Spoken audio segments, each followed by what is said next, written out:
Hivi mnajua ni kwa nini? Dem na mama wakikuomba hela wote kwa pamoja, wa kwanza kumtumia ni dem, sio mama. Ni kwa sababu mama ukimwambia sina, atakuelewa. Tena atakuombea kwa Mungu akuwekee wepesi. Ila kumbe anaweka uzito ni huyu. Lakini huyu ukimwambia sina, mnaachana. Achana na kiumbe kinachoitwa dem. Yaani kina nguvu kuliko hata mke wako, ila faida ndo akina. Kinaweza kikabeba mimba, halafu akaitoa. Eti nitamwambia nini atakayenioa akinikuta niko moja bila. Yaani upo naye ila sio wako, ni wenu. Ndio maana ukimfumania mnaachana. Ila mke wako ukimfumania unapiga makofi ngumu, asema nenda nyumbani, hasira zikinisha nitakufuata. Maana simlikula kiapo kwamba mtavumiliana kwa shida na raha. Haya, hizi shida zake za umarau unataka kumwachie nani? Eti hawa hujui ni kwa nini baada ya kumuoa wazazi wake wakakwambia ondoka na mtu wako leo. Ni kwa sababu na wao wamemchoka. Maana haiwezekani eti aolewe leo halafu chumba chake leo wapangishe kuku. Yaani matatizo ya demu ni mengi, ni sawasawa na simu ya mkopo. Kama hujamaliza kuilipia sio yako. Unaweza ukaa upo naye disco mnashikana, mara nakuja jamaa anapanga anakuambia mbona unacheza na demu wangu? Unamuuliza sema ukweli, nani mtu wako? Anatetemeka, ashajikojorea, halafu kila mtu akatua anafosi akamkojorea.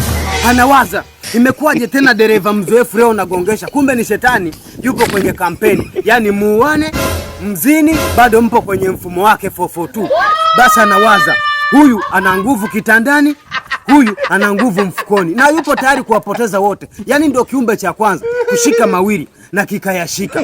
Unakuta anapigiwa simu kama njoo geto sasa hivi, anakwambia okay poa, na ngoja nijiandae, kumbe kuna mwingine anamaliza. Yaani yupo na wanguvu kitandani, anamtumia wanguvu mfukoni kwamba nitumie hela, amtunze wanguvu kitandani. Maana kaperform vizuri, yes ndio jukwaa kakanyagiwa kweli kweli.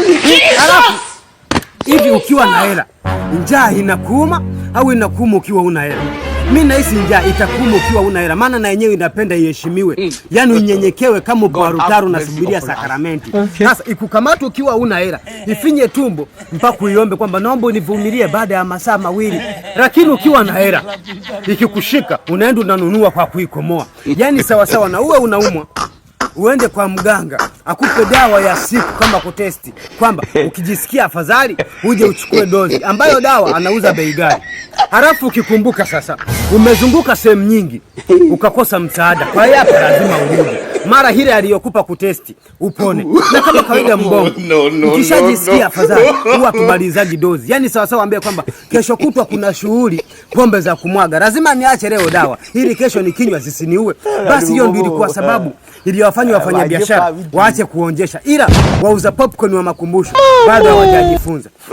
Sasa kuna mzee alikuwa ni mlevi kiasi kwamba pombe zishamzoea. Yaani akiziona tu analewa. Maana nikisema zikimuona tu zinalewa, mtaanza kuwaza kwamba inawezekanaje tena? Yaani chizi amuona mtu ambaye siye chizi achizike wakati ameshachizika. Sasa kila akipewa ya kuonja analewa, alafu anasema eti asante, hii inatosha, isije nikaongeza nikalewa zaidi nikakosa njia kwenda nyumbani. Kwa hiyo ununui ndio. Hayo ukipata wateja 10 wa kuonja, biashara unayo huna.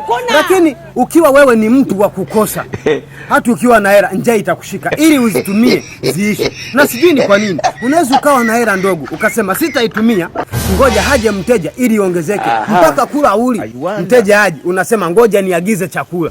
Ili unamaliza kula, mteja anakuja. Mpaka unajiuliza, kwa nini asingekuja kabla sijaitumia ili iongezeke? Kumbe uadui upo kila sehemu, sio tu kwa CCM na Chadema. Yaani unashangaa una 10,000 mfukoni, utaki kuichange, halafu unaomba upate 5,000 ya kutumia. Kumbe zina uadui, zitagombana. Ndio maana ulipotoa hii ikaja hii. Mimi napita jamani. Mimi napita.